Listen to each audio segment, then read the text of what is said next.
प्रेमचंद की कहानियां कमाल की होती हैं ना। हाँ बिल्कुल। हर कहानी एक दुनिया है अपने आप में। और उनमें से एक है जिहाद।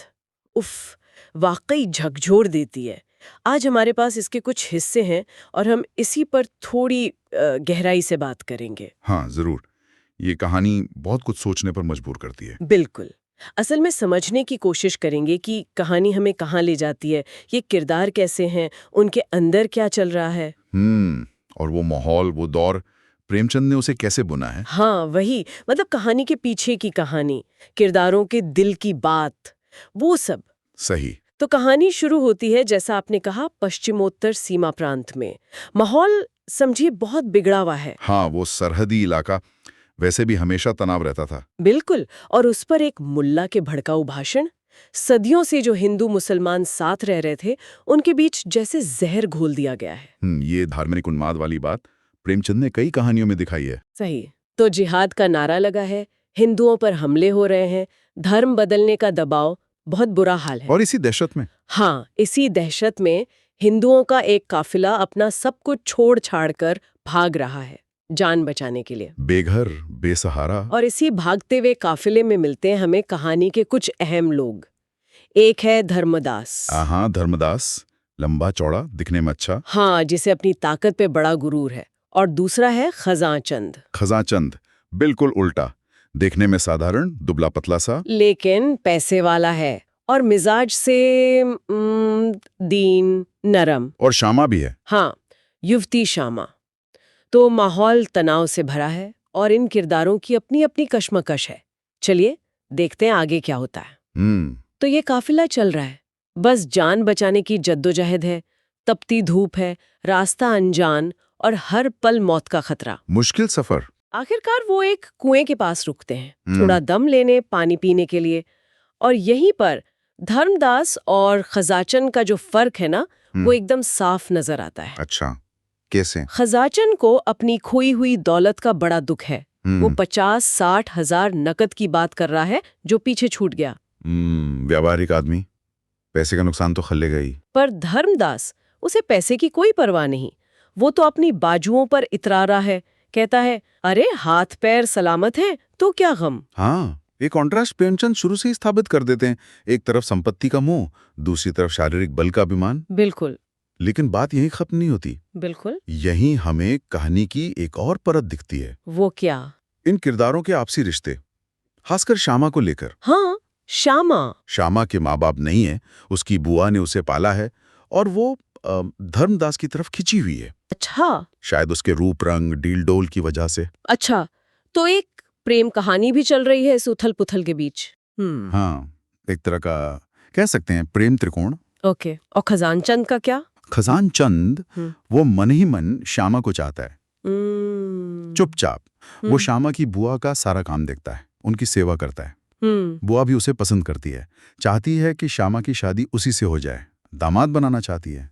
लेकिन श्यामा तो धर्मदास को पसंद करती है। हाँ, और खजानचंद ये जानता है।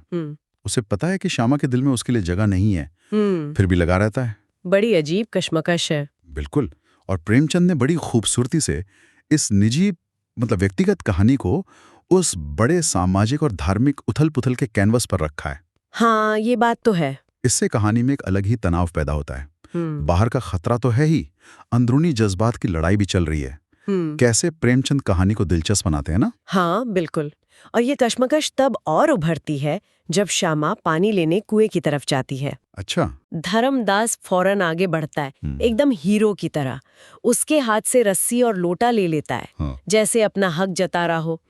और खजाचंद, वो बेचारा बस जैसे आसमान ताकने लगता है, अपनी झेप मिटाने के लिए बंदूक कंधे पर रख लेता है। साफ है कि श्यामा की पसंद कौन है, धर्मदास ही है उसका हीरो। हाँ, उस वक्त तो यही लगता है। लेकिन तभी कहानी में एक बड़ा मोड़ आता है। क्या होता है? पश्चिम से 5 हथियारबंद पठान घुड़सवार आते दिखते हैं। ओहो, खतरा आ गया। और ये कोई अजनबी नहीं है, धर्मदास के ही गांव के हैं। महसूदी पठान। अच्छा, उसे पहचानते होंगे फिर तो। हाँ, पहचान लेते हैं और उसे घेर लेते हैं। अब धर्मदास का सारा रोब, सारा अभिमान, सब हवा। डर गया होगा बेचारा। बिल्कुल, मौत सामने देखकर हाथ पांव फूल जाते हैं। डर के मारे हाथ से बंदूक तक छूट जाती है। वो हीरो वाला अंदाज गायब। ये एक अहम मोड़ है कहानी में। कैरेक्टर का असली रंग यहाँ दिखता है। हाँ, पठान उसे सीधा विकल्प देते हैं, इस्लाम कबूल करो या मरो। और उनमें से एक कहता है, मजहब को अक्ल से कोई वास्ता नहीं। कितनी बड़ी बात कह दी एक लाइन में। सही कहा। ये उस वक्त की कट्टर सोच और हालात पर बहुत ही तीखी टिप्पणी है। धर्मदास तो घबराया हुआ है। हाँ, वो सोचने के लिए वक्त मांगता है। कहता मुझे सोचने दो, लेकिन पठान सुनने को तैयार नहीं। फैसला फौरन चाहिए, अभी, इसी वक्त। और वो फैसला क्या लेता है, ये बड़ा सवाल है। अपनी जान बचाने के लिए वो इस्लाम कबूल करने को तैयार हो जाता है। क्या? सच में? हाँ। वो एक शर्त रखने की कोशिश करता है कि उसके साथियों को कुछ ना कहा जाए, पर पठान उसकी बात को ज्यादा तवज्जो नहीं देते। तो मतलब झुक गया वो? बिल्कुल। यहाँ प्रेमचंद दिखाते हैं कि जान का खौफ कितना बड़ा होता है। बड़े बड़े आदर्श, बड़ी बड़ी बातें मौत के सामने कैसे ढह जाती हैं। ये इंसान की कमजोरी का बड़ा ही सच्चा, यथार्थवादी चित्रण है। इसमें कोई हीरोइज्म नहीं दिखाया, बस नग्न सच्चाई। ये भी कहानी को आकर्षक बनाता है, क्योंकि ये रियल लगता है। मचती थी उसे इस तरह घुटने टेकते देखकर। उसका तो जैसे दिल ही टूट गया होगा। वो गुस्से और नफरत से भर जाती है। धर्मदास को कायर, बेहया कहती है, और फिर वो खजाचंद से कहती है कि वो धर्मदास पर गोली चला दे। क्या बात कर रही हैं, अपने प्रेमी पर? हाँ, सोचिए कितनी नफरत भर गई होगी उसके मन में उस एक पल में। ये श्यामा के लिए भी एक निर्णायक क्षण है। उसका पूरा मोहभंग हो चुका है। और खजाचंद, वो क्या करता है? वो पहले हिचकता है। शायद उसे भी उम्मीद नहीं थी कि धर्मदास ऐसा करेगा। शायद उसे समझ नहीं आता कि क्या करे। लेकिन श्यामा उसे उल्हाना देती है। कहती है, क्या तुम्हें भी ये मंजूर है कि मुसलमान होकर जान बचाओ? ओह, ये तो सीधी चोट है उसके स्वाभिमान पर। बिल्कुल। ये शब्द खजाचंद को अंदर तक हिला देते हैं। वो अब चुप नहीं रह सकता। और वो गोली चला देता है। बिल्कुल। वो बंदूक उठाता है। पहली गोली निशाने पर नहीं लगती, एक पठान की पगड़ी उड़ा देती है। अरे! दूसरी गोली एक घोड़े को गिरा देती है। तीसरी गोली एक पठान को ढेर कर देती है। वाह! खजाचंद, जो अब तक चुपचाप सा था, हाँ। वही खजाचंद जिसे हम शायद थोड़ा कम आंकरे थे, वो अचानक एक योद्धा की तरह लड़ता है। कमाल है। लेकिन अकेले 5 हथियारबंद पठानों का मुकाबला कब तक करता? चौथी गोली चलाने से पहले ही पठान उस तक पहुंच जाते हैं, बंदूक छीन लेते हैं। Oh no! तो अब वही सवाल खजाचंद के सामने है, इस्लाम या मौत? पठान उसे मौका देते हैं। हाँ, उसकी दिलेरी देख चुके हैं। शायद सोचते हैं कि ये डरपोक नहीं है, मान जाएगा। एक मौका देते हैं। और यहीं कहानी अपने चरम पर पहुंचती है ना? बिल्कुल।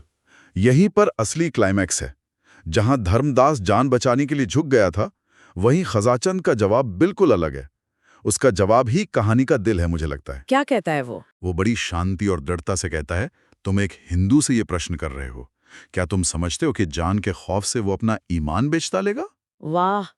रोंगटे खड़े हो गए सुनकर। हाँ, और वो आगे कहता है कि हिंदू को अपने भगवान तक पहुंचने के लिए किसी बीच वाले की, किसी नबी, वली या पैगंबर की जरूरत नहीं। सीधी बात। और फिर वो कहता है कि उसका धर्म दिखावे या डर पर नहीं, बल्कि अक्ल यानी विवेक पर टिका है। अकल पर? हाँ, और सबसे बड़ी बात, वो कहता है आदमी में अक्ल ही खुदा का नूर है। क्या कहने, मतलब उस माहौल में मौत के सामने खड़े होकर ये कहना। सोचिए, ये धर्मदास के उस तर्क का मजहब को अक्ल से कोई वास्ता नहीं सीधा करारा जवाब है।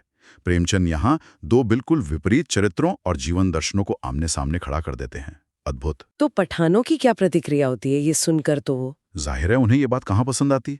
वो उसे काफर कहते हैं, और फिर तलवारें एक साथ उसकी गर्दन पर चल जाती हैं। चारों? हाँ, चारों। खजाचंद वहीं ढेर हो जाता है। ओह! और धर्मदास, वो क्या कर रहा है? वो सिर झुकाए चुपचाप ये सब देखता रहता है। प्रेमचंद लिखते नहीं हैं, पर इशारा करते हैं कि शायद उसके मन में अब खजाचंद की दौलत और श्यामा को पाने के विचार चल रहे हों। कितना विरोधाभास है। एक तरफ बलिदान, दूसरी तरफ ये सोच। हाँ। लेकिन कहानी यहाँ रुकती नहीं। जैसे ही खजाचंद गिरता है, श्यामा क्या करती है? वो दौड़कर उसके पास पहुंचती है, उसके सिर को अपनी गोद में रख लेती है, अपने आंचल से उसका बहता खून पोंछने की कोशिश करती है। हे भगवान! उसके कपड़े खून से सन जाते हैं। और प्रेमचंद यहाँ एक बहुत मार्मिक बात लिखते हैं। क्या? वो लिखते हैं कि ये खून से सनी साड़ी श्यामा की महंगी और खूबसूरत साड़ियों से कहीं ज्यादा शोभा दे रही थी। ज्यादा शोभा? खून से सनी साड़ी? क्यों? क्योंकि प्रेमचंद लिखते हैं ये रक्त रंजित साड़ी आत्मा की छवि दिखा रही थी। आत्मा की छवि? मतलब श्यामा पूरी तरह बदल गई है? बिल्कुल, ये श्यामा का ट्रांसफॉर्मेशन है, काया पलट। जिस आदमी को उसने शायद कभी नजर भरकर देखा भी नहीं था, जिसका शायद मन ही मन मजाक उड़ाया हो, आज उसी के बलिदान ने उसकी आंखें खोल दी हैं। वो उसकी महानता को, उसके साहस को पहचान गई है। उसका प्रेम अब धर्मदास के लिए नहीं रहा। नहीं, अब उसका प्रेम, उसकी श्रद्धा खजाचंद के इस बलिदान के लिए उमड़ पड़ी है। ये भावनात्मक मोड़ कहानी को बहुत गहराई देता है। प्रेमचंद कितने माहिर है ना ऐसे पल रचने में। सच में। और धर्मदास वो क्या करता है सब देखकर? वो श्यामा को समझाने आता है। कहता है, अरे रोने से क्या होगा, खजाचंद तो मर गया, अब चलो घर चलते हैं। उसकी दौलत भी अब हमारी, अब हम आराम से रहेंगे। क्या? इतनी असंवेदनशीलता? हाँ, लेकिन श्यामा उसे नफरत से देखती है। उसे फटकार लगाती है ना? बुरी तरह। वो कहती है, तुम्हारे पास वो खजाना था जो तुम्हें आज कई लाख वर्ष हुए ऋषियों ने प्रदान किया था। अपना धर्म, अपना ईमान, उस अमूल्य भंडार को आज तुमने तुच्छ प्राणों के लिए खो दिया। बहुत कठोर शब्द है। और वो कहती है कि जिन तलवारों ने वीर खजाचंद का अंत किया, उन्होंने उसके प्यार का भी फैसला कर दिया। अब वो अपना बाकी जीवन खजाचंद के नाम पर उसके शोक में बिताएगी, उसी का क्रियाकर्म करेगी। उसने अपना जीवन समर्पित कर दिया। हाँ, और श्यामा का ये रूप, उसका ये संकल्प और खजाचंद का वो आत्मबलिदान, ये देखकर पठानों पर भी असर होता है। पठानों पर? हाँ, प्रेमचंद लिखते हैं, धर्मांधता का प्रकोप शांत हो गया। कमाल है। वही पठान जो कुछ देर पहले जान लेने पर तुले थे, अब खुद लकड़ियां काट कर लाते हैं और खजाचंद के दाह संस्कार में श्यामा की मदद करते हैं। ये तो बहुत बड़ी बात है। ये दिखाता है कि कैसे एक इंसान का नैतिक बल, उसका साहस कट्टर से कट्टर दिल को भी पिघला सकता है। बिल्कुल। और सिर्फ इतना ही नहीं, खजाचंद के बलिदान की वजह से पठान बाकी काफिले वालों के लिए भी धर्म बदलने की शर्त हटा देते हैं। अच्छा, मतलब उसकी कुर्बानी व्यर्थ नहीं गई। बिल्कुल नहीं। एक आदमी की कुर्बानी ने कितनों की जान और ईमान बचा लिया। ये कहानी का एक और शक्तिशाली संदेश है। तो फिर आगे क्या होता है? काफिला चला जाता है, श्यामा वहीं रह जाती है। हाँ, पठानों ने खजाचंद की सारी दौलत श्यामा को सौंप दी। श्यामा ने वहीं पास में एक छोटा सा घर बना लिया, अपनी बूढ़ी बुआ के साथ रहने लगी, खजाचंद की याद में। और बाकी लोग? बाकी लोग अपने अपने घरों को लौट गए, खतरा जो टल गया था। लेकिन धर्मदास का क्या हुआ? पठानों ने उसे जाने दिया? नहीं, उसे उन्होंने नहीं छोड़ा। उसे इस्लाम कबूलना ही पड़ा। ओह! पर जिस दिन उसे बाकायदा मस्जिद ले जाकर कलमा पढ़ाया जाना था, उस दिन वो गायब हो गया। भाग गया? हाँ, कहाँ गया किसी को पता नहीं चला। कहानियां खत्म? नहीं, अभी एक मोड़ बाकी है। प्रेमचंद 1 साल बाद का सीन दिखाते हैं। 1 साल बाद? हाँ, एक शाम श्यामा अपनी झोपड़ी के बाहर बैठी है, तभी एक भिखारी आता है, फटे हाल, बिल्कुल बुरी हालत में। श्यामा गौर से देखती है, पहचान जाती है, वो धर्मदास है। क्या? धर्मदास भिखारी के रूप में? हाँ, बिल्कुल बदल गया, पहचाना नहीं जा रहा। वो बताता है कि साल भर से मारा मारा फिर रहा है, पुलिस पठान सब उसके पीछे हैं, उस पे इनाम है। तो वो बच निकला था उस दिन? हाँ, लेकिन वो कहता है कि उसने इस्लाम कबूल नहीं किया था, वो भाग आया था, और वो अब भी हिंदू है। अच्छा। और वो श्यामा से माफी मांगता है, पूछता है कि क्या अब भी श्यामा का दिल उसके लिए साफ नहीं हुआ, उसे अब भी उम्मीद है। और श्यामा का जवाब? क्या वो उसे माफ कर देती इतने वक्त बाद? नहीं, बिल्कुल नहीं। श्यामा का दिल अब पत्थर हो चुका है। वो उसे बड़ी कठोरता से दुत्कारती है। क्या कहती है? कहती है, तुम्हें शर्म नहीं आती ऐसी बातें करते हुए? मैं उस धर्मवीर की ब्याता हूं जिसने हिंदू जाति का मुख उज्ज्वल किया है। खजाचंद की बात कर रही है? हाँ, वो कहती है, तुम समझते हो वो मर गया, वो अमर है। और धर्मदास को वो हिंदू जाति पर कलंक बताती है, उसे वहां से फौरन चले जाने को कहती है। कठोर, बहुत कठोर। धर्मदास कुछ नहीं कहता, एक ठंडी सांस लेता और चुपचाप चला जाता है। और फिर? अगली सुबह जब श्यामा पानी भरने जाती है तो रास्ते में उसे एक लाश मिलती है। लाश? किसकी? जिसे गिद्ध नोच रहे होते हैं। वो पहचान जाती है, ये धर्मदास है। ओह, तो उसका अंत ऐसे हुआ? हाँ, कहानी का अंत बहुत दुखद है, त्रासद। धर्मदास का पूरा पतन हो जाता है। प्रेमचंद कोई आसान, मतलब कोई हैप्पी एंडिंग नहीं देते। हाँ, ये तो है।